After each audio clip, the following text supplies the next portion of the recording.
see, maybe.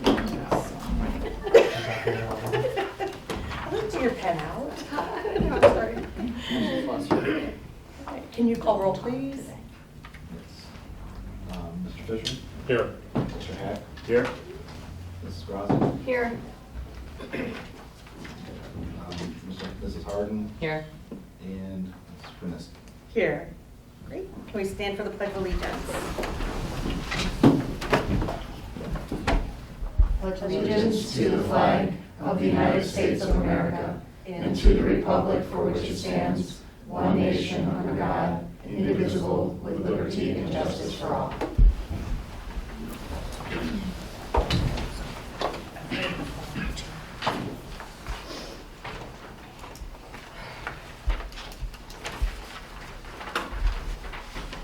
Motion to approve the appointment of Belinda Grassi as treasurer pro tempore. Second. Any discussion? All right. Who calls the roll? Belinda, Mrs. I guess. Grassi, can you call the roll? Sure. Lori Kroniski, Aye. Belinda Grassi, Aye. Scott Fishel, Aye. Tom Hack, Aye. Jennifer Harden. Aye. Motion carried. All right, so that All brings right. us to our main topic today. So we're here today to talk a little about the report card, what makes it up, and what we're doing about it. So Dr. Malacca and I are going to kind of go a little bit. The flow is going to be more, I will kind of go to the report card, what the data that goes into it, where we're at currently, and then Dr. Malacca will kind of talk about what we're doing as continuous improvement. A couple things about this as we get started. Our overall rating was 3.5 stars. Although it says it's a 22-23 report card, in reality it's got elements from 2021 in there. It is more than just 1 year of a rating. I think that's the one misnomer about the state report card is it's not 1 year of data. Also to that, as we continue to make improvement, you cannot make improvement in a simple year. Continuous improvement education takes time. So some of these things that we're putting in place, we may not see the fruits of our labor until 2-3 years down the road, to be completely honest with some of these methods and some of these different categories and how they rate them. So that's just kind of getting up there. So we're going to go through each of them real quickly, each of the 6 categories, real brief overview of kind of what it means, what they look like, what they are, and then where we're doing. So a little bit on the overall rating. We were 3.5 stars. What goes into this rating? It's not just an average. It's actually a weighted average. Achievement and progress, which is basically based on the Ohio State tests and the end of course exams. Those are the 2 heaviest weighted ones, and they're weighted twice as much as the other ones. Achievement is how our students did. That's the score. Did they pass it or did they not pass it? What level did they reach? Progress is did they make growth from the previous year or did they make growth compared to their predicted growth? Then of course that goes into his graduation rate, gap closing, and early literacy, and each of those are about 14%.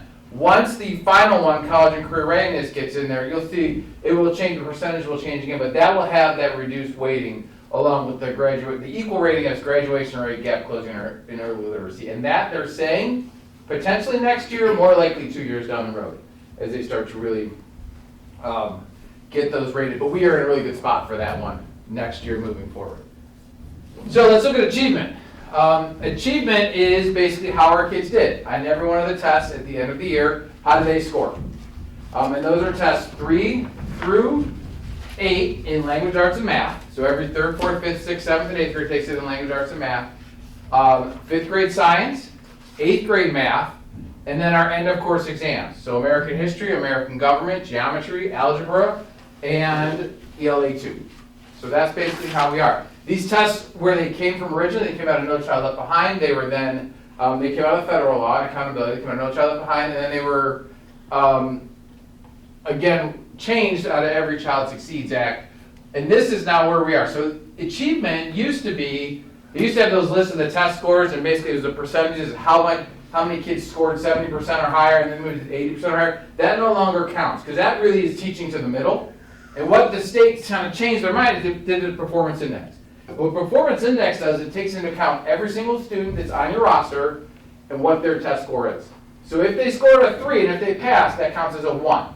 So the goal for this is 100, really, and that's always kind of the goal. That means roughly on average, every student has a 1 and has a passing score. If they score below 100, so if they score a 2 on the test, they get a 0.6 weighting.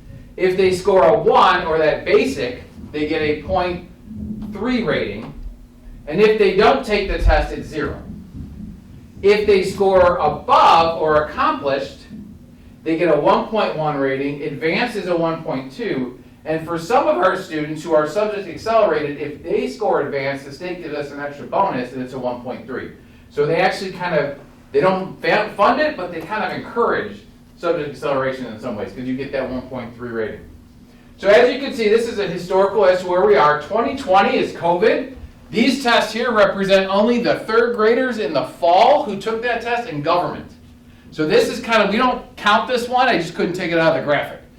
This is pre-pandemic. We are as you can see, every year we are improving with achievement. We're back to 89.3, and we're growing roughly 3 points a year. So next year we are on track to be next year at pre-pandemic levels. We know we continue on to increase the bar. How do we do that? Well, for that,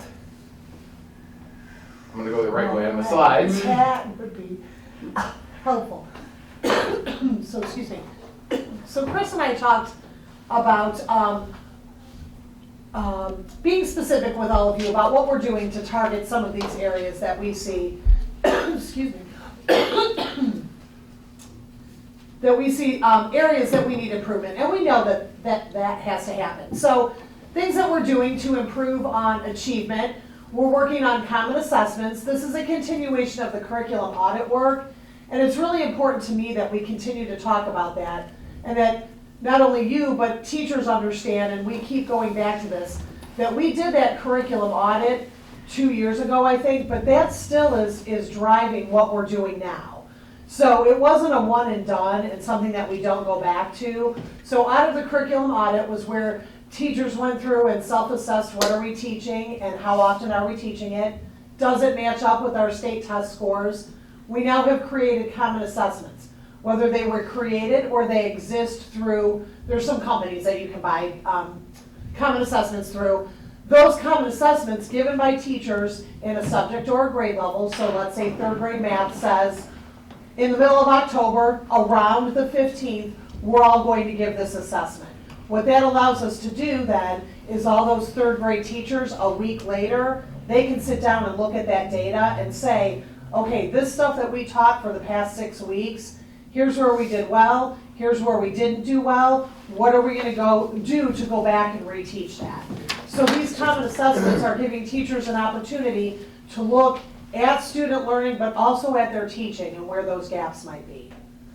Could you just, I know this is more complicated than just a simple meeting on a Tuesday morning, but can you go into any detail or at least give us an overview of how they tweak their teaching to say, item A, we just didn't do very well on that. How do they go back and reassess and re-approach that process to get the students up to speed? So, thank you, Mr. We said Hack. That's a great That transition. leads me right into the next. Tutoring. Yes, into tutoring. So, we have put some things into place tutoring-wise to help, once we identify where those gaps are or where those weaknesses are, either programs or tools or resources teachers can use to go back and reteach.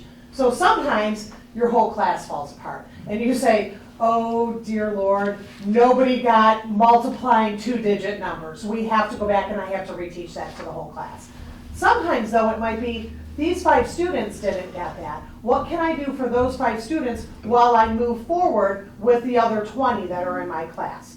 So we do have, and we talked about this at the programs meeting, the last one we had, and you want to just take it down, and then I have extra if anybody else wants them before they leave.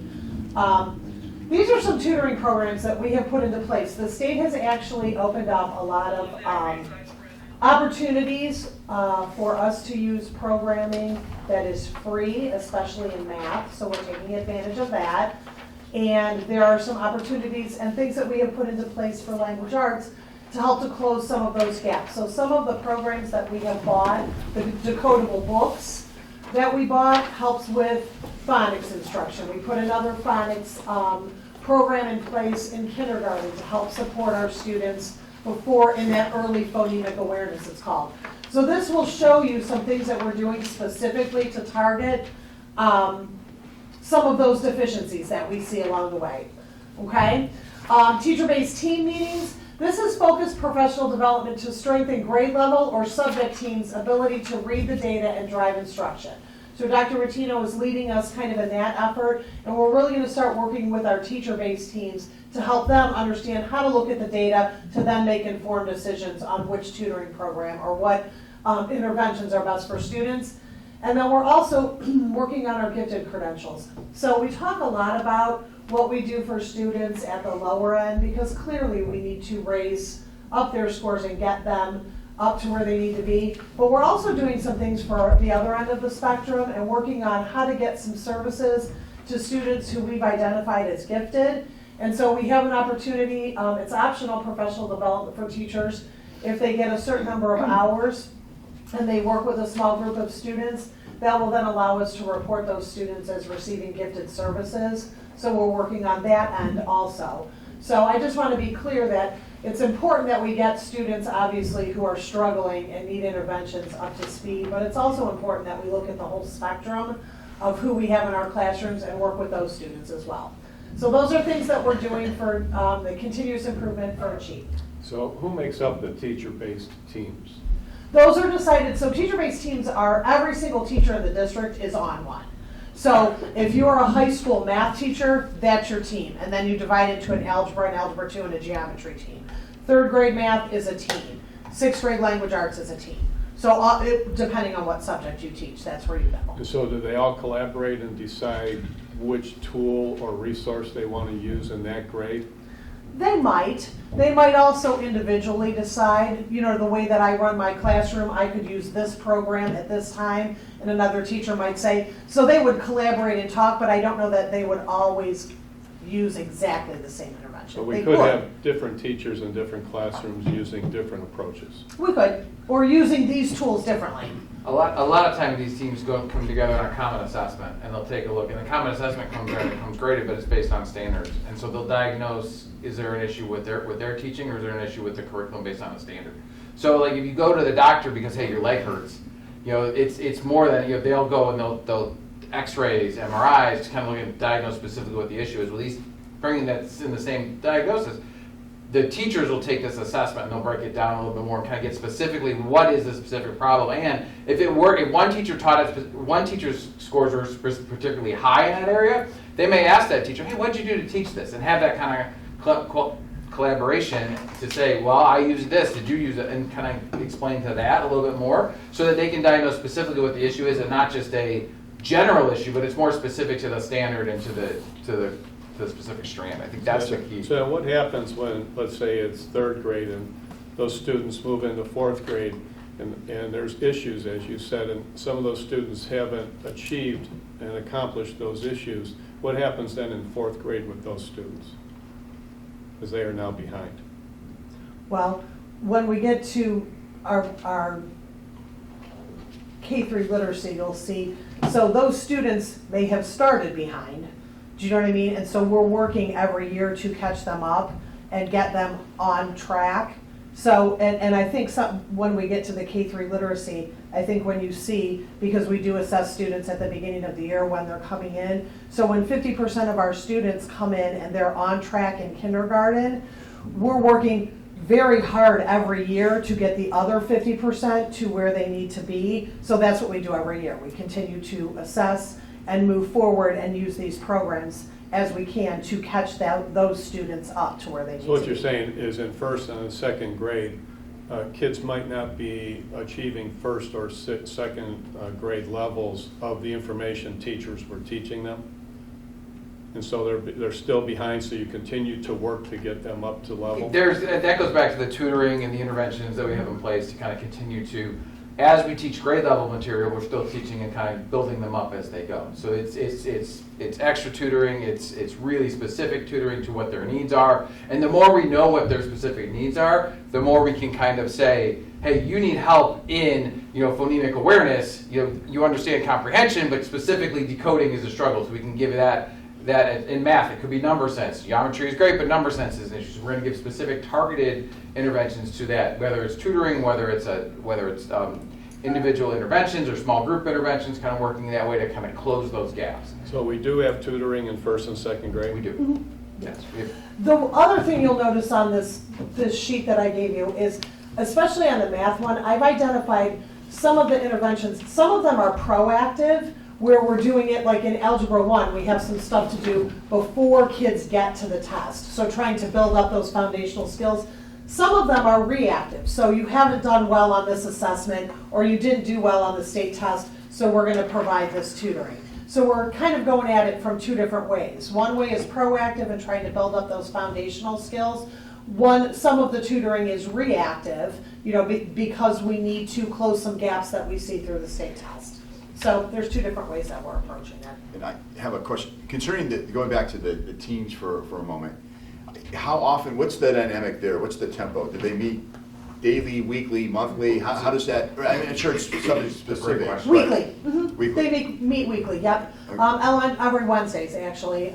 Elementary and middle school teachers meet in the morning, and high school teachers meet in the afternoon for 35 minutes a week. And they're getting, so in that week, are they getting real-time feedback on how their students are performing so they can talk about it? Or how, what is? So let's Sure, wait till one of the next ones, because I No, know. I You am on we today. could have I planned am this on any better. Yeah. Yeah, we could have planned this any better. So, I have a question. So some of the kindergartners and first graders, they're coming in deficient to begin with. So We'll get to it, yeah. Right, so we're working with that, and then, Yeah. at least from my perspective at the high school level, and maybe even a little bit at the middle school level, personal responsibility also comes into play here, because we can't make you do the work, right? So, last question concerning the teams. Is there a leader? How does? All right, so let me Is that- give you is the that gonna- overall. okay. No, that one I will. So each grade level and subject area has either a department head or a lead.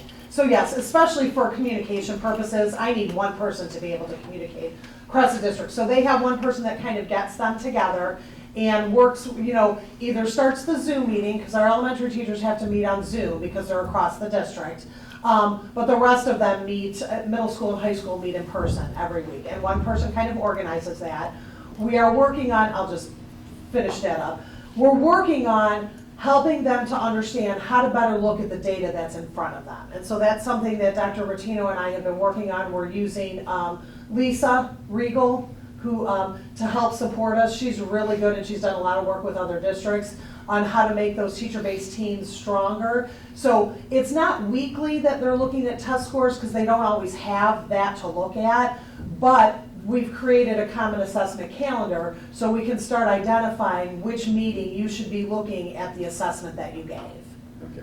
Okay. And then do the team leaders for all the different subject areas, do they report to the principal? Do they report to you? What's the next step beyond that? So there's a building leadership team, which kind of looks at collectively, and then that reports back to a district leadership team, which we just had a meeting where we went over the protocol on how to look at data, and a specific process on how to take an assessment and break it down and kind of identify issues. And we actually looked at the state report card, and it was a great day. But that's coming from a data guy. But it's also really, That's fair. but it also really is kind of a process, and not just, oh, here are these scores. How do you specifically break it down and look at it and systematically say, this is where we struggle, this is where we need to improve, and then kind of bring it out to how do we improve. So it is about the design process and what can we do to kind of improve these scores and then go back to it. The other part of it is the change of mindset.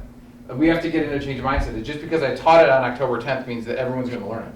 It doesn't matter. It's a change of mindset that if you learn it on October 15th, you still get credit for learning it, and credit not as, points, but that's kind of what our grades, and it's a bigger mindset than that, a bigger shift to it, but we're working on that culture shift as well. Okay. And who's on the leadership team?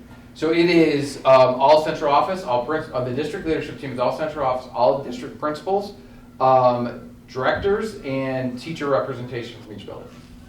So we actually had to go to Lake Erie College. It was a rather large group, so we were able to go to Lake Erie. And the building teams are principals, assistant principals, and then teacher leads throughout.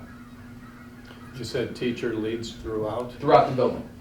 What does that mean, teacher leads throughout? So either the TBT-based leads or teachers who have kind of arisen as, or kind of emerged as leaders within the building, within their grade level, within their department, kind of those sorts of things. Obviously, our department heads at the high school, we have one in special ed as well. And does the principal of each building appoint those? I think they do. Usually it's kind of a mix. Some teachers are really interested and want to be a part of that building leadership team, and they're naturally drawn to it. Sometimes the principals will go out and ask for a specific person to be a part of it to make sure there's equal, so we don't have all the third grade teachers and no second grade representation, kind of that sort of thing. So, and just to, again, sorry for all, 20 questions. I know that, in previous iterations, we've had subject-based teacher teams. Is the leadership team for the district, the team, I forget exactly what the term you used, is that something that has been recently implemented, or has that been in place as well? We've had it for a long time. It took a break with COVID, and now we brought it back this year, and kind of gave it a little bit of a different focus and a true data focus, kind of moving forward. Okay.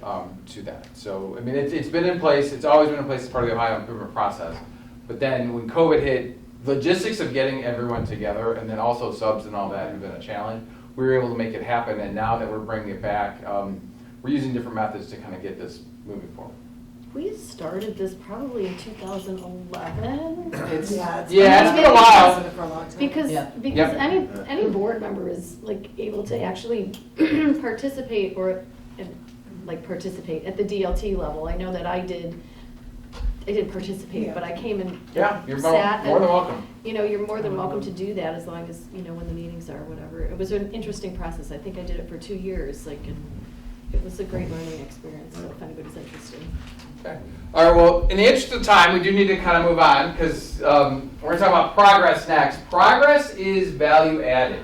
Progress was our lowest score on the report card. It was 2 stars out of 5, and what that means is significant evidence that the district fell behind. Progress is the last score that we get in the report card. It usually comes out about 4 days before the report card is released. It's actually gathered and calculated by a company out of North Carolina called SAS EVAS. And what progress takes a look at is where a student is from the year before as to where they are now. The progress score that's on the state report card is a 3-year composite score. So progress measures the academic performance of students compared to the expected growth on Ohio State tests.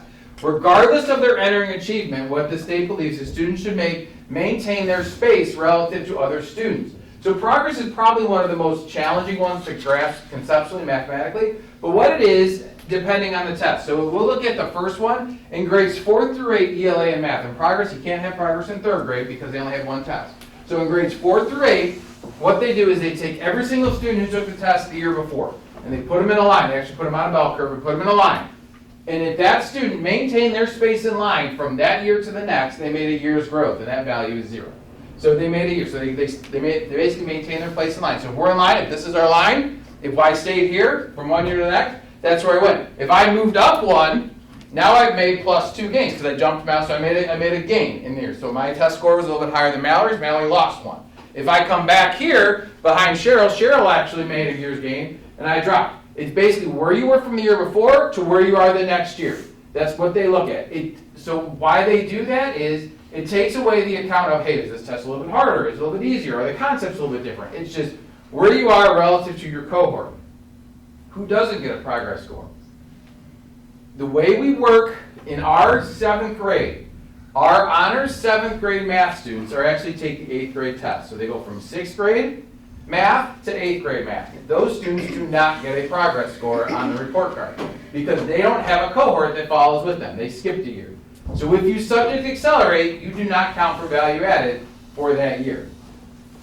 The other way they measure progress is for our tests that aren't consecutive years. So grades 5 science, grade 8 science, and then all of our high school end of course exams. Algebra, ELA 2, American government, American history, and biology. Those scores, they use a predictive model. So what they do for that is they take me and my entire testing history, every test I've taken, and they compare that to everyone who's ever taken that same state test in the state, in the history. They go back to historical records.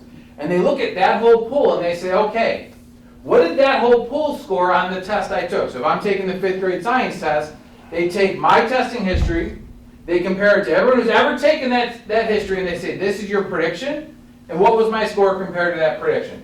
So that's how they compare those scores. They use a predictive model for it. It's pretty accurate, but it's a very complex score. But what's nice about this is that they also tell us in advance what those predictions are going to be. They kind of know what they are, and they come out October 16th, that actual information will come out and be available to buildings to start looking at. But that's how they do the predictive model. Well, so where we scored in progress, light blue, so in English language arts for all grades, we scored light blue. That means that we met and exceeded growth expectations. So actually our growth for all of English language arts as a district was 2 standard deviations above what's expected. Yellow is significant evidence, so it talks about evidence. So we have significant evidence that we fell short of growth expectations. So in math for all grades, we were below what the expected growth was. In science, we met growth expectations.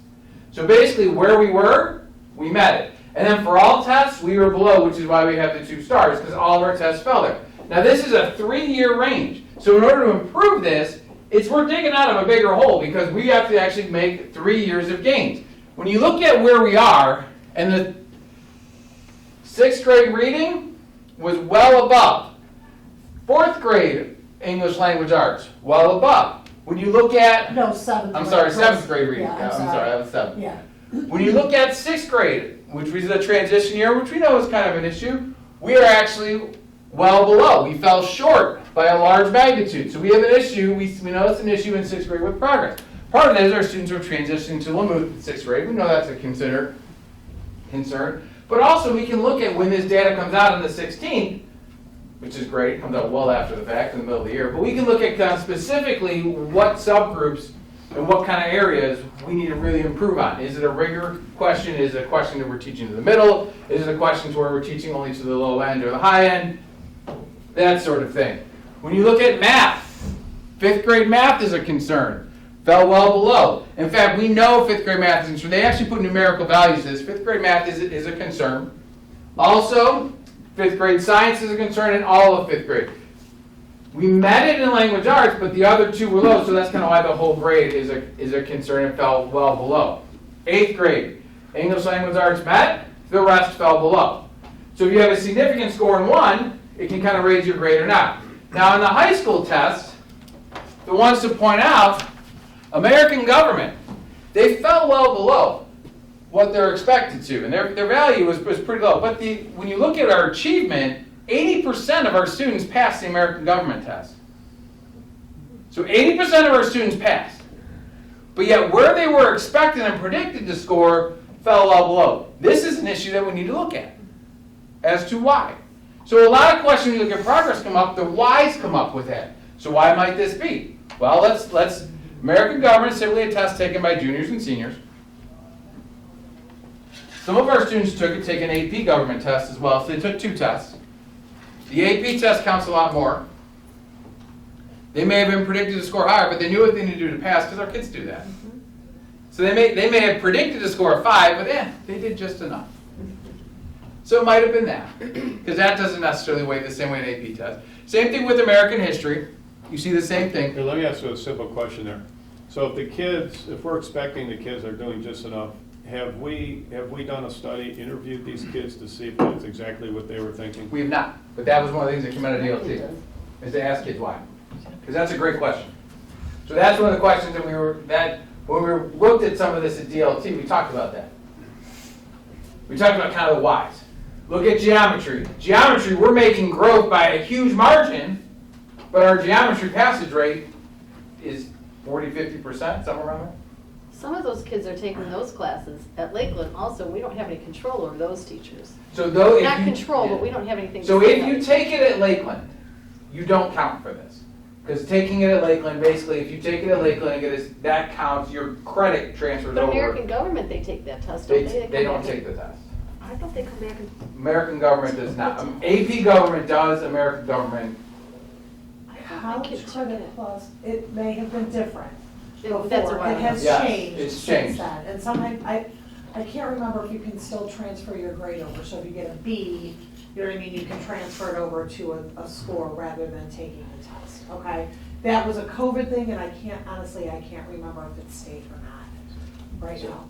So so the cohort of our students that take advantage of CCP and go to school, you know, take advantage of that elsewhere, does that, in essence, are schools, I wouldn't say punished, but is there a detriment because there's a cohort that perhaps is achieving above the average that is no longer part of our score? Not in progress, because progress doesn't necessarily impact achievement. I mean, I think it's more, you can gain more growth out of low achieving students, because all these tests have a ceiling. Okay. So if you score perfect one year and you score perfect the next year, you've actually made no growth, you've just kind of maintained your spot in line. I mean, that's where you're at. So there's a ceiling. So if you score really low the one year and score proficient the next year, your growth is huge and you're really impacting. So you can always grow more from the low than you can from the high.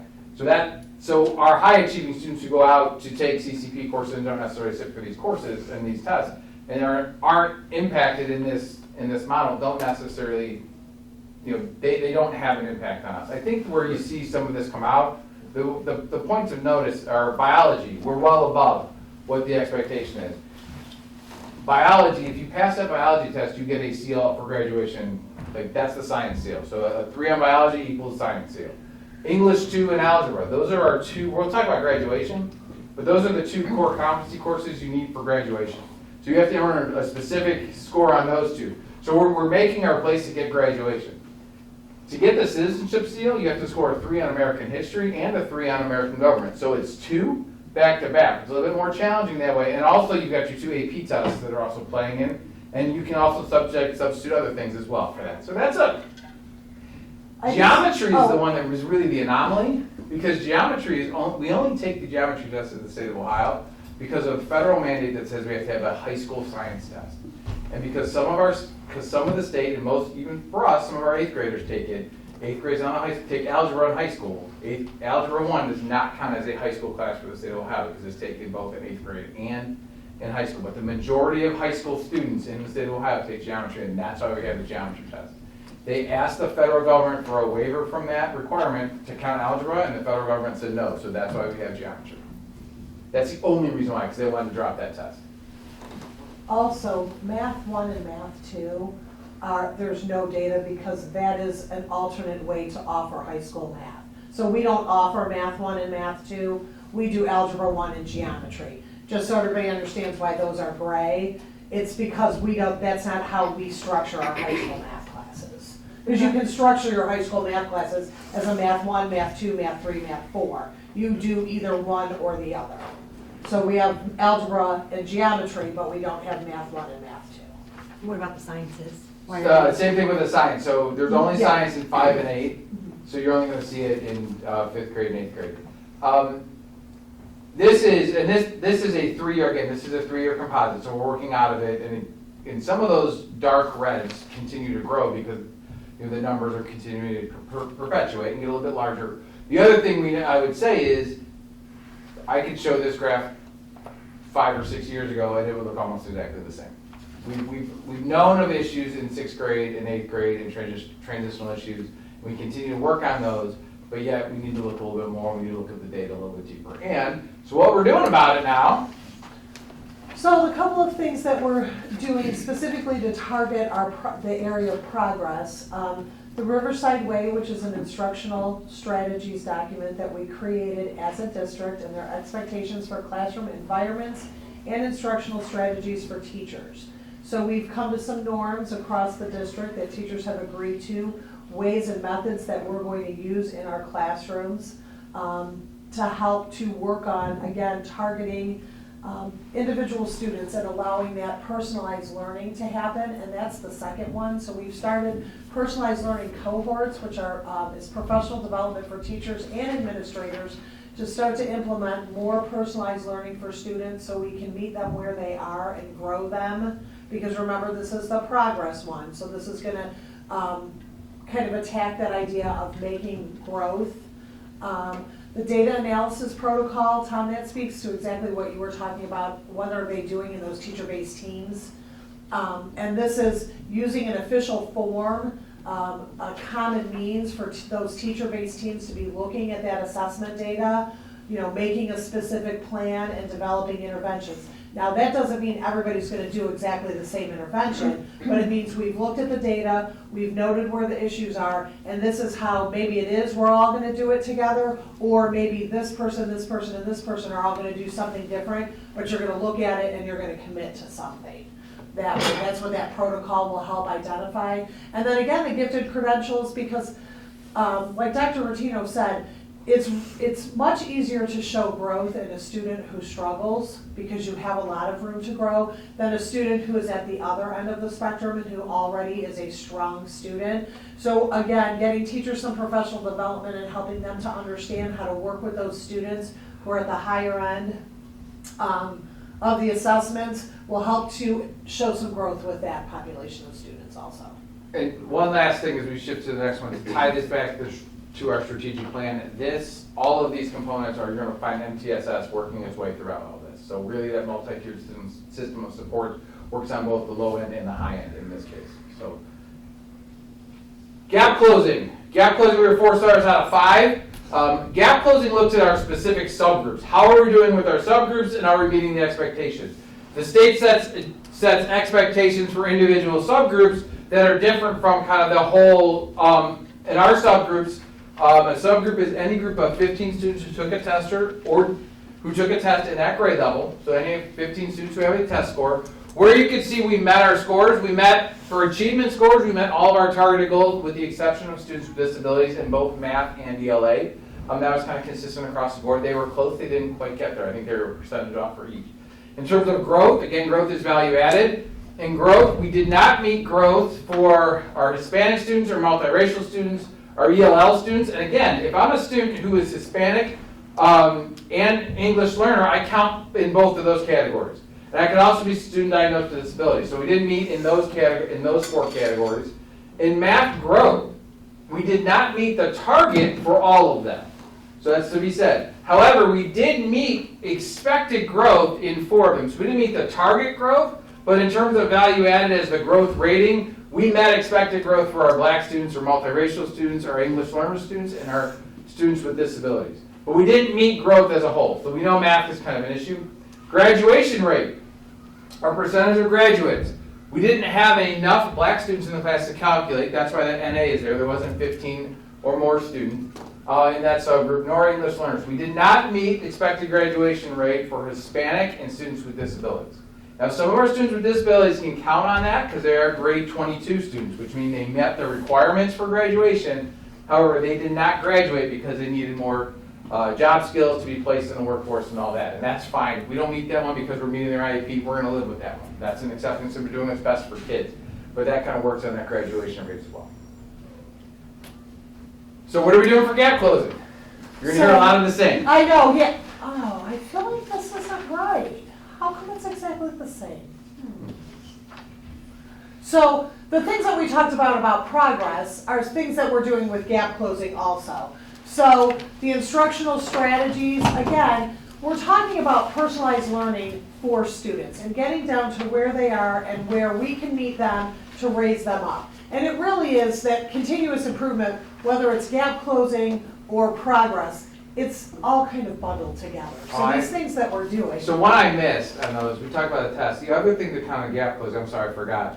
Our English learners, how they scored on the OELPA test, did they improve or not? Yes, we met that, so our students are making gains on OELPA, becoming proficient. That OELPA test is very challenging. What is OELPA? OELPA is the Ohio English Language Proficiency Assessment. You're welcome. So that's that test that all of our English language learners have to take, and they have to get a 5 to actually exit the program, and it's a very challenging test. Chronic absenteeism. We've seen chronic absenteeism raise in Ohio after COVID as a whole, because actually parents are keeping kids home when they're sick and not just giving them Tylenol and sending them to school. I've never done that as a parent, but some do. So that's kind of, we're at 18.9% to be chronically absent. This, by nature, is kind of a flawed thing. If you miss 60 hours, you're considered chronically absent. With all of our kids, even our most most involved students, some of them miss 60 hours because they might have a tournament that's out of town. And they might have to go to something, or a piano recital, or a camp, or something like that, where they have to miss school because they only offer them during the day now, and they're not solely on the weekends, or they're traveling, or they're doing something. So all those hours count, and they count for absences. So chronic absenteeism, although the state identified that as their non-academic indicator, we met that goal of 20.2%, but it's one that you need to look a little bit deeper because it's any hours. It's not just truancy hours. So it's not a truancy measure, it's just are you there or are you not? And then gifted. Gifted is a great unfunded mandate. The state throws it in here because the Gifted Coalition is very strong in Ohio. We met 5 of 15 points for identification and services. We don't necessarily serve all our gifted students. We do identify them. We met most of the identification points, but we did meet value added for our gifted students. We did not meet the achievement goals, so kind of pushing that. So now that's why the gifted services are there. So on the chronic absence, are we having students travel full school days to go to tournaments? We have students who leave to go to travel all over the place, yes. So we're taking full school So days to travel? it is, so the families, so these are more, it's not necessarily, if we leave and we take our students during the school and they go to say our football team goes to states and they travel Friday during the day to go to states, that's a school-related absence. That does not count as an absence, that doesn't count for absenteeism. They leaving at 8 in the morning? Okay, so if they leave at 8 in the morning, if they're with a school event, it counts for a school thing. But if I have a group of students who play AAU basketball and they have a tournament in Texas, and they take Thursday and Friday off to be in this national showcase tournament, that Thursday and Friday, we would excuse that. But that is still, that's an absence that counts. Well, my question is, AAU would not be school AAU is not a organization. school event. So in a school organizational event, are we having full days of missed class to travel? To travel, we For try to tournaments? avoid those as much as we can. So no, we don't. We don't. We do have, again, we have classes who go on field trips for other educational opportunities. They potentially miss other classes. That's always kind of happened. Those aren't absences. I think the only time we really see it is I remember my daughter did diving, you have districts, there's a full day, you know what I mean? Yeah. It's Yeah, during the there week, are- right? there That's how are- the golf team had their The districts. golf, some of those. You're gonna have yeah, those random some of those one-offs, but randoms, it's not. like state golf is on a Tuesday Right. in Columbus. So if our golf team makes a state, we're gonna miss that Right, day. but those are one-offs, you're not As a talking part of like it. a But no, consistent. for a larger, most of it, we avoid missing school as much as possible. So you'll see again, that a lot of this is similar, it is actually similar to the progress, because that's exactly what you're trying to do. You're trying to close that gap, which is progress. So these things are intertwined and basically it's the same attack. I'm moving you through the matter of time. So graduation rate, 3 to 5 stars, we're right into where we need to be. You getting dizzy yet? I know, stop it. Graduation rate, we're going to talk a lot in these next couple about state reporting and EMIS and being really specific about that. Graduation rate is the rate of students who walk into the building and on our roster as a 9th grader, and how many of those students cross the graduation as a senior. So how many do we know and how do we track them? So if a student leaves and we don't have them identifying as a school, they count as a non-graduate. So what our graduation rate for the class of 20, and this is a year in the rear. The other thing to note is graduation counts as any student who graduated before the start of school in the next school year. So summer graduates count in the class of 2022. So our graduation rate in the class of 2022 was 90.7%. You can see it's going up, which we're like that trend. The 5-year rate, that gives them additional years, 93.8%. Gives us 3 stars, it's where we need to be. What are we doing to improve our graduation rate? Because it's simply who they go. One of it is we're tracking the cohorts better. So we're doing some diligent job with our EMIS. If a student leaves in 9th grade, 10th grade, 11th grade, we're finding out where they're going, we're marking them correctly. If we just mark them as, hey, you left, they count as a non-graduate automatically. But if we can find out where they go, we can say, hey, you have this student. We'll call those families and just say, where are you? Where is this student to make sure? If we'll code them correctly to out of state, or I'm taking my student out and we're going to out of the country. Well, that's it, that's code. Well, I went to this school, we'll follow up with that school. You have this graduate, make sure that they're there. Sometimes they'll register and the school will give them a different state ID number because they can't find them. Because maybe they registered them as Chris instead of Christopher. Well, that doesn't pick up the same name. So we go and we kind of try to find some of those errors to make sure we get them to where they are so that we count them that way. So kind of get them off our books to make sure that our number is reflective of who our graduates are. The other ones? So one thing to note is that the new graduation requirements, where we talked about the pathways and you know, you have to get credits, you have to get seals, you have to show competency. That started with our class of 23. So the data that you're looking at is not affected by some of these things that we've already put into place. Okay, so we should see an improvement in that based on the career electives that we've put in place, which allow our students alternate pathways to graduation. Okay, the embedded credentials, again, supporting that alternate pathway to graduation. In English 4, they're doing student leadership and Lean Six Sigma. Credentials are something, they're industry recognized credentials. So we are embedding these in our courses so that students leave here, whether they go straight into the workforce or to college, those credentials are something they can either put on a resume or on a college application. And in English 3, our students are earning the Ohio Means Jobs Readiness Seal. So that earning 2 seals is now a requirement for graduation. And so we had 75% of our students got 1, but just by taking the English 3. So we're putting some things in place at the high school in our courses to help with graduation. Targeted tutoring, there's some proactive stuff, and again, that goes back to the sheet that I gave you, and some reactive, so supporting those students who failed their first attempt at the ELA 2 or Algebra 1 test and trying to help them either achieve that competency score, and if they don't, then we can rely on some of these other things that we've put in place. We also run our own credit recovery program here at the high school. It's in-house, created by our teachers and monitored by our teachers, and I think that helps with the completion rate there. And then we also have some mental health supports, and this isn't necessarily something that our teachers are doing, but just providing access through Signature Health being on site here allows our students to access some of those supports if they need them. That helps to keep them engaged in here at school, because some of that's why we lose some of them. Some of them are not engaged, they're not tied, they don't see a reason to finish high school, and sometimes they just need some support to work through some things, so they have access to those supports here at school. Okay. Early literacy, also known as the 3rd grade reading guarantee. So we met the standards for that one. We did fall a star from the year before. We'll get into the reason why, and it deals with the reporting issue with that. So, early literacy is the measure of reading improvement and proficiency for students in kindergarten through 3rd grade. There are 3 components that go into this. The first is, how'd you do on the 3rd grade reading test? So what was your proficiency? So we were 67.1% on last year's passage. That's passage. To note to this, proficiency is proficiency in reading and writing. It's an English language arts test, not just a reading test. The second is in promotion to 4th grade. This is this is the 3rd grade reading guarantee. We promoted 100%. You can show proficiency by not just getting a 3 on the test. You can show proficiency by getting a certain reading sub-score on the state test. You can also show proficiency by hitting an alternate measure, by getting a certain MAP score.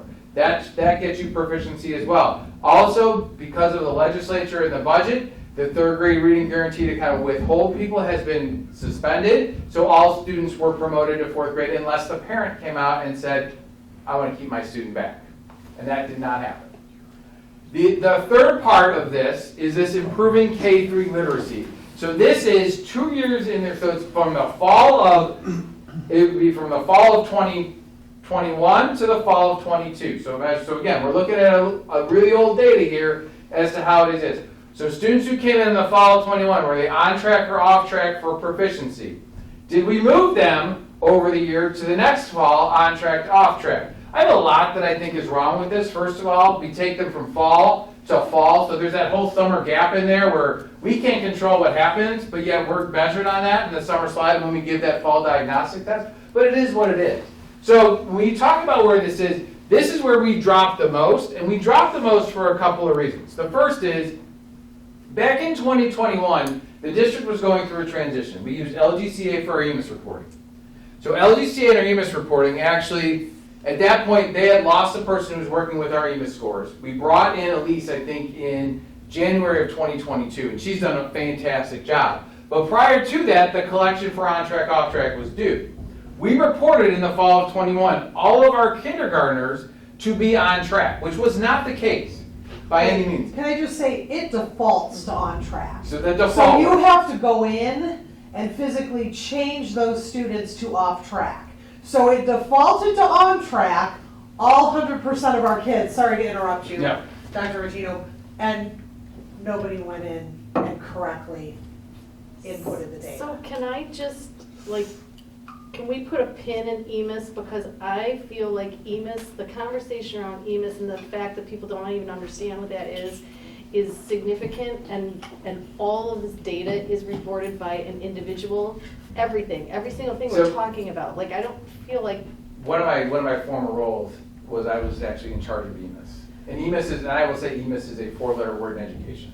Like, as long, if I say, hey, you have to do this because EMIS says so, people do it. They don't know what EMIS is. They think it's this big overarching body. But I would agree, it is a headache. It's a nightmare, and it is very important. And it's all these spreadsheets, and we are lucky to have a good one because it is very intricate as to what you report, how you have to report it, and the timeliness. And if you miss one or two, especially when you're dealing with cohorts of 300, you know, that makes a big difference percentage-wise. So you can make one or two. When you report all of your kids, it makes a huge difference. And we'll kind of talk about why that is. So when we made that transition and went through and reported all of these kids to be on track, it actually helped us last year because it took that off. Because if all of your kindergartners, or 96% of your kindergartners are on track, this third part is moot and it doesn't count and it drops off. So last year, we were only rated on these two. We were 4 stars because we were rated on, hey, were they all grade? Well, yeah, we moved them all up, and what was our percentage rate? So we were 4 stars because this didn't count. This year, because we reported them as all on track, and then we went back and said, well, now in 1st grade, we've got a bunch of kids who are off track, and we didn't move anyone. It's not whether they're on track or off. It's we didn't move anybody, so we didn't do it. So we then all of a sudden see, okay, we've got some issues. We didn't move anyone. And when you bring in 1st graders, so 1st graders come into the district, if they were off track in another district and they come to ours, that off track score travels with them. So EMIS scores travel. So it's not necessarily just us, so it's also what kids we brought in and how they tested. So when you look at that, that's the big change. So here, the rest of them, from 1st to 2nd, we moved 24% of the kids. Quarter of the kids we moved from off track to on track. 36 in 2nd to 3rd grade. So where we're really kind of giving our interventions, we're seeing this as a big jump. The other thing to say about this 1st to 2nd grade, it's a different test that they take. To be fair, in 1st grade, they take a test where it reads it to them. In 2nd grade, they take a test so they have to read it. And they're saying they're measuring the same exact skills, and they are to some extent, but it is a difference. So where are we at there? In 3rd grade, so this is a misnomer too. This is who in the fall was identified as off track to who passed the test. So of our kids who we knew were an issue in the fall, we identified them as off track, we moved 25% of those kids to passing. That's a pretty good, so we intervened with a quarter of our kids. That's not bad. We'd like to see it a little bit higher, but that's a good measure to say we're moving. If we had this at 25% too, or a little bit more, our score would definitely be higher. So we might be at 4 stars. We would know we would see a little bit better gains. So that's kind of where a reporting issue 2 years ago impacted where we are now. So what are we doing to fix it? Well, obviously we fixed the glitch, but also, you know, Top of the line, or Yeah. top of the list is data reporting. we are working on that. What else are we doing though to get to the foundational issues behind early literacy? So, in addition to working on our data reporting protocols, we have phonics support that we've put in place. We have additional Foundations professional development for teachers. So Foundations is our primary phonics program that we have always used. Riverside has never not had a phonics program.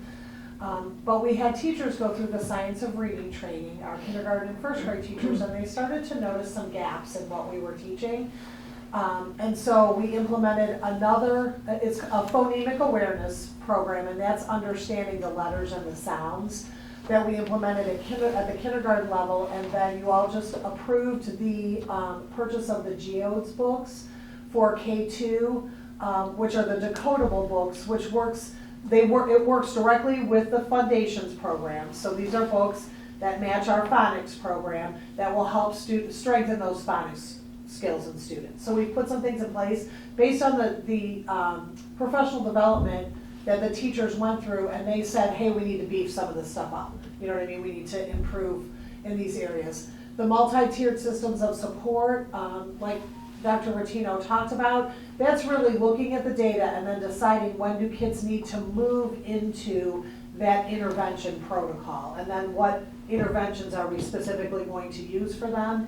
And then we're also going to work on fidelity checks of programming and making sure that all of these programs that we have, that either we have seen the data, and at the programs meeting, every time I come and I say, hey, I think we would like to purchase this, we've run a pilot, and usually there's some data from our school that shows these programs are successful, as well as the program itself is a research-based program. So the company has data that shows that it works, but then it only works if you do it the way you're supposed to.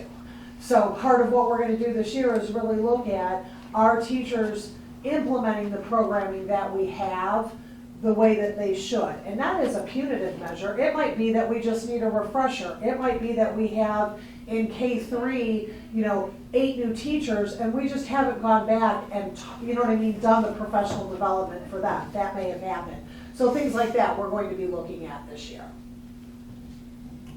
And the last one is not rated, college career workforce and military readiness. And just want to briefly go over that because this is really exciting, and this is a lot that Dr. Mocker and really has done a lot to make sure that our students are ready for this. So our score this year on the report card was 40-some%.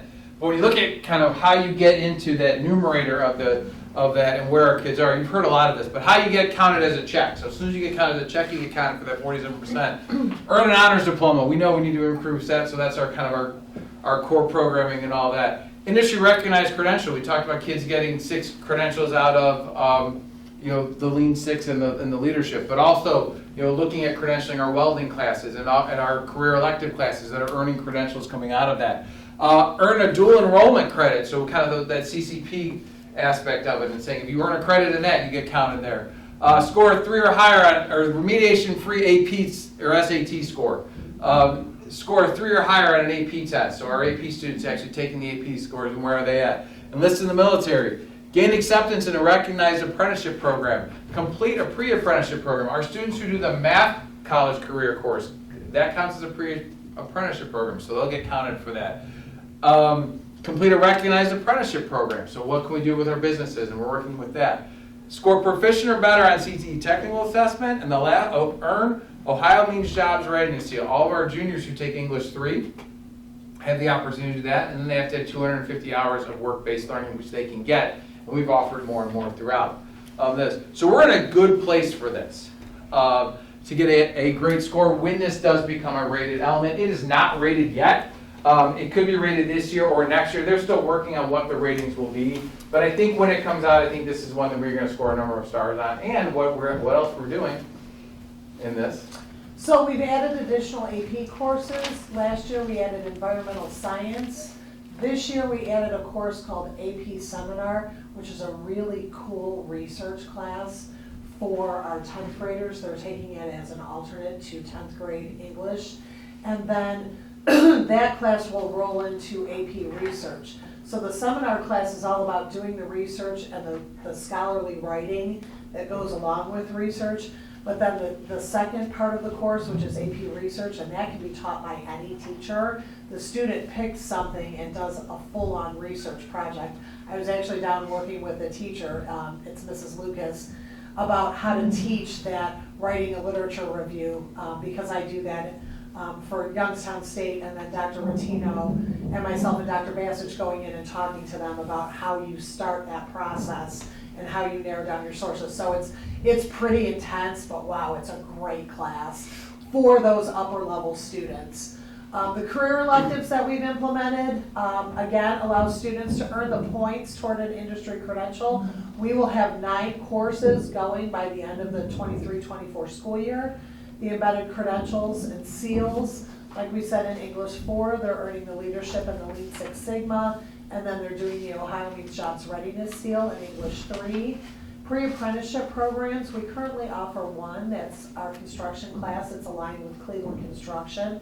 We're working on, or I'm talking with AWT to align our advanced manufacturing with their apprenticeship, so I'm hoping that becomes a pre-apprenticeship. And then I forgot also our public service and safety class is also working on becoming a pre-apprenticeship aligned with Auburn Career Center's adult programming. So we're giving kids lots of options here as pre-apprenticeships to work into apprenticeships. And then dual enrollment and College Credit Plus, we're investigating ways here to expand our offerings on campus. And there's some things that are happening in higher ed that I think are going to allow us to align some of the things that we're doing and give kids credit here for some of the stuff. But that's still in the works, so. Two questions if I may. So the seminar that's being done in terms of the research, is there a final project? Is it a research paper? What, can you just touch on that briefly? It's a multitude of things. They're in a group of 4, the culminating project, they're in a group of 4. They each have to write an individual piece to that, and it comes together. They have to make it then one coherent paper, and they have to do a presentation. All of it gets recorded, their papers get sent, and that's how they get graded for their AP. The final, final exam. Mrs. Lucas has to be trained in how to assess them. There's a lot of protocols around it, but it's exciting. It's really cool. Okay. And it's a component, like the final, I think is an AP Scholar, is when they combine that with a number of other AP courses, they can have that designation, which is really exciting. With regard to the 9 courses for career electives, we had an opportunity a couple weeks back to talk about some of the programming. I'm presuming that some of the things we talked about feeds into that? It does. How about, in the interest of time, how about if we plan on just a quick overview at a regular board meeting? That's great. Because I'm pretty proud of what we're doing here, and the It's- teachers are doing a great It's job. phenomenal. And it's I mean, I really think- cool, so maybe we could I just think do a that's important. snapshot there. It's Okay. important not to short thrift it, so that makes sense. Okay, that's fair, yeah, let's do that, and I can do 5 or 10 minutes then and kind of get in more in depth with it, rather than hold you guys up today. Okay. So we went over a lot, little over an hour. Any questions? Well, actually an hour, I think we started. Do you know how many teachers have gifted credentials? We just did a count of that. Across the district, so we have 2 people, I believe, that actually have the endorsement on their license. The credentials are a certain number of hours that you get every year, and professional development gives you these, I call them credentials for lack of a better word. And I think that maybe across the district, if I had to ballpark it, maybe we have 15. But I think this year we have teachers starting up that will add potentially another 15 teachers. So it's something that we're building into our professional development days so that they don't always have to do it on their own, but we're also considering paying them because pulling teachers, you know what I mean, to do any kind of professional development is difficult. So we're working some things, but those numbers are growing and we're seeing an interest on the part of teachers. Don't quote me on those numbers. They're written. That's what I'm worried about. You wrote with a pencil though. I see you have a pencil.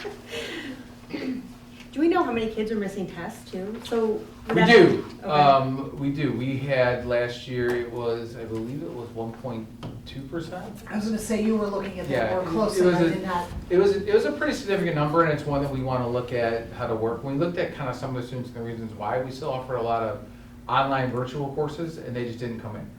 And to try to get them to take the assessment was a challenge for that. That has been ceased.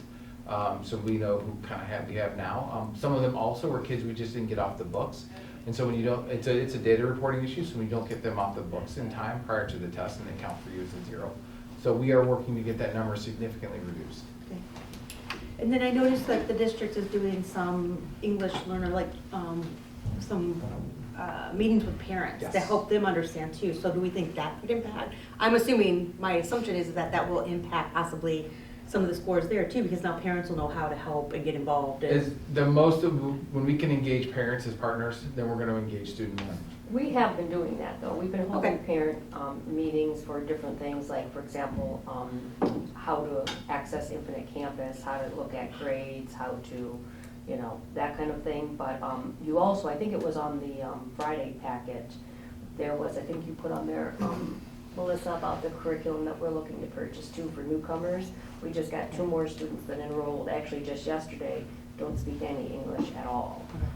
So there's some curriculum things, and there's probably going to be some more coming that we would like to, that you'll be asked to approve in the future in terms of meeting our needs of our English learners.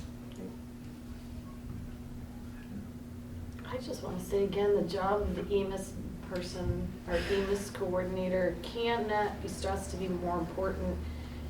Those error reports come back, and if you report something wrong, and I just don't feel like people, even people at the board table don't understand EMIS. If you've never dealt with or worked with it, you don't even recognize what it is. Every single one of these pieces of data has to be reported by the EMIS coordinator, every single one of these pieces of data. There's very specific training too. And it's still like from K, There's a pre-K, support group, like too. the preschool, like really, like from Yeah. preschool Mom all the always way be part of it. through, yeah, through graduation and post. Like if that data's not reported and it's not reported to that person and it's not reported correctly then to the state and submitted through, like, there's just so many things that can go wrong with it that then affect this information.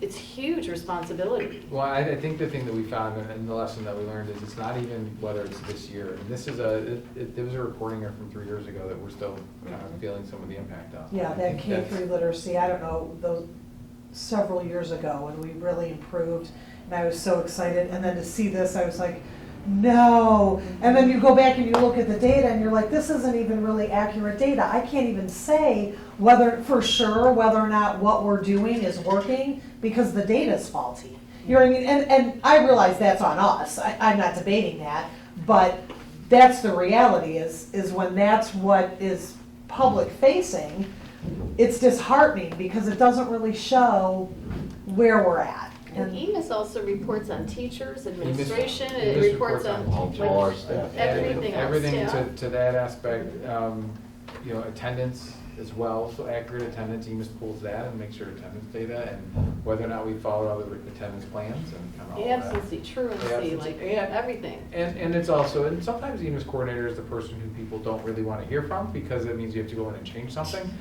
So it's never actually a good person, anytime you're hearing from EMIS, people aren't excited to get the message from the EMIS coordinator because. Elise, if you're watching this, we working. love you. But it's also one of the most valuable things that you do along the way and kind of how you work through some of that. to And I make sure think that you're the working only with 2 that. cents I was gonna put in there is the fact that it's always a changing process as well. So besides the fact that you master it one day, the next day they come out with a new reg that changes what you just mastered. So to have that key person that we do now is. And it's, I've never seen them take anything away.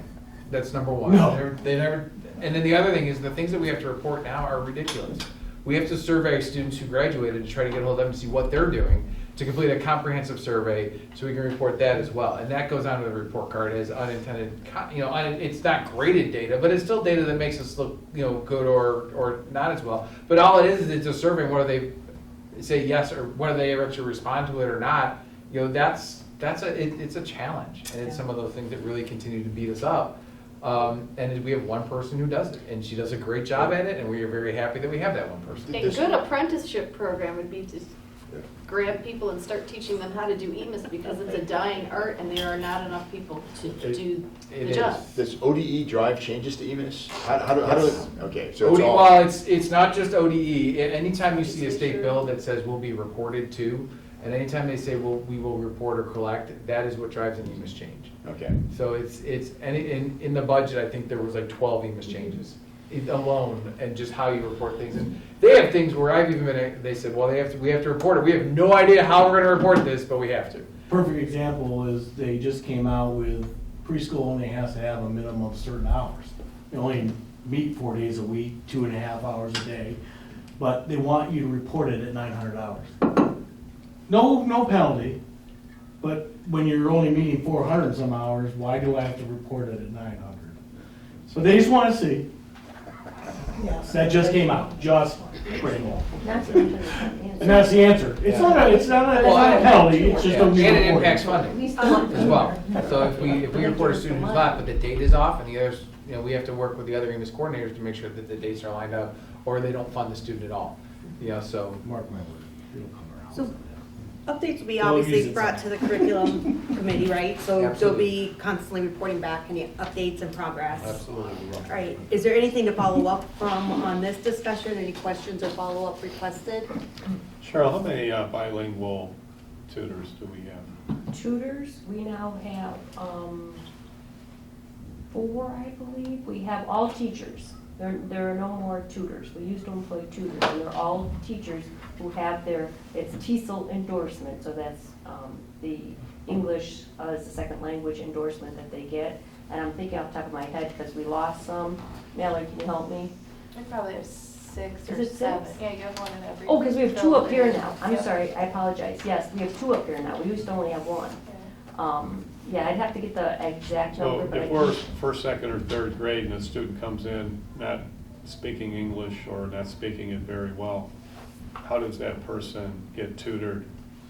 So every student that is identified based on their enrollment registration form as not having English as their primary language, so any second language, it could be Spanish, it could be, I mean, we've got all kinds of different languages, is automatically then triggered to get a screening assessment. And then based on the results of the screening assessment, if they're identified as not being proficient, then that triggers them to be set up for a English learner plan. And then that's how we access the tutoring services. We basically staff the teachers by the number of students in each building that are now identified as needing a plan. And that's how we determine how many teachers we need where. So then you put that student in a teacher's classroom who is bilingual? No, the teachers are not actually bilingual, and that there's no requirement for the teachers to be So I bilingual. thought you said we don't have specific tutors, some teachers are bilingual. No, we don't have any tutors. We used to have tutors who did the same thing essentially, but based on the regulations through the Ohio Department of Education, we have to have now in TESOL endorsed teachers. So we Okay. can't really use the tutors anymore. We're using actually teachers who have the credential to be teaching that population of students. So they're acting But as tutors, basically. they're providing intervention to Yeah. help students become proficient in the English language. Do they give one-on-one? No, it's small group. I mean, we have too many students to be providing one-on-one, to be quite honest. It's small group. And the small group is up to how many? It depends, it varies on the building and the grade level, but usually small group is probably, I would say, anywhere from 4 to 7 students. But here, like, it could be a little bit more because it operates differently at the high school than it does at the elementary level. So the English as a second language learners, are they how, in a classroom environment, how does that, are they in their own classroom, or are they in an integrated environment and the teacher with the credential is working separately with them, but in the same classroom? It's a combination of both. They are in the general education classroom, and then we do some push-in as well as some pull-out services in terms of trying to teach them English. Okay. And ultimately, how is that measured? How is the success rate of The OLPA. the OLPA? So And how many kids Well, are yeah, exited? how many kids are exited, the WAPA assessment, as well as their subgroup on all the state assessments when they become eligible, which is after 2 years, I believe. So Yeah, so it after might 2 be- years of services, then their scores count. This is actually this is our highest subgroup population of students, well, second from students with disabilities. But it might be worth having Heather. Heather is our English language coordinator who kind of helps to not only run the program, but it might be worth having her do a little presentation. It might be, yeah. Because it really is, I mean, we're obviously subgroups now in many buildings, and we're up to a much larger population of English learners. In fact, she texts me almost every other day, and just last night she thinks it has to do with the border issues. That's why we're seeing the influx of so many non-English speaking students at this time. Did they ever exit that subgroup? Yes, when they get a 5 on the WAPA, they are Right. exited. Yeah, and we have had students successfully exit, which is, I mean, many times kids come to us with some English, but we're now seeing more and more non-English speaking students enrolling, so no English at all. Can you, And that's super hard when their parents don't speak English. Well, and that's the other issue we have. We have interpreters as Presents some well. unique challenges. Mhm, yes. Mhm. what, on a scale, what's the number, what's the quantity? There's Total number of students, I'm thinking we're around like, again, don't quote me on this, Sure. 9%, 10%, across the district, but I'd wanna double check that. Okay. Somewhere between like 9 and 11%, I would say. Which puts us right in line with special ed, right? Yeah. Or very similar to. Very similar, very yeah, similar we're about versus- 11, 12% Yeah. special ed, but I wanna double check that. So just to put whole numbers on it, so if it's called 10%, so we're talking about 400 students. That's 4,300, I'm just taking 4,300, so, Yeah, I think that might be a little bit high, but I mean, I can get that number, that's not a problem at all. I mean, I could text Heather right now and she'll be able to tell me probably the exact number of students we have. It's varying every day though, that's the thing. So, but yeah, I'd say probably around at least 300, okay. so. But if we are interested in doing that, I think Yeah, it we might can add be her, worth, too. I because, think yeah. we- I'd be interested Yes. myself, but. Yep, we will add her to coming. So we do it November, December? Well, or I can attend a meeting. Okay. Oh! I love that. I was We gonna love say, we're not meeting here, audiences. so, Yeah. yeah. We love an audience. In November, I got booked. All right. Any other questions for now, or anything we'd like to come back? All right.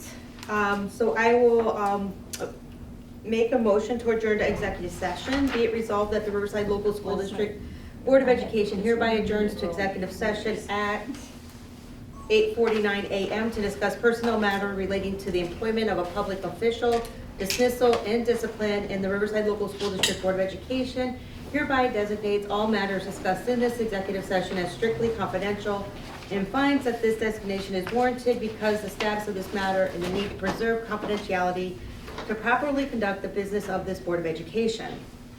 Can I get a second? Second. Thank you. Mrs. Grassi, can you call the roll? Sure, Lori Krenisky. Aye. Belinda Grassi. Aye. Scott Fishel. Aye. Tom Hack. Aye. Jennifer Harden. Aye. Motion carried.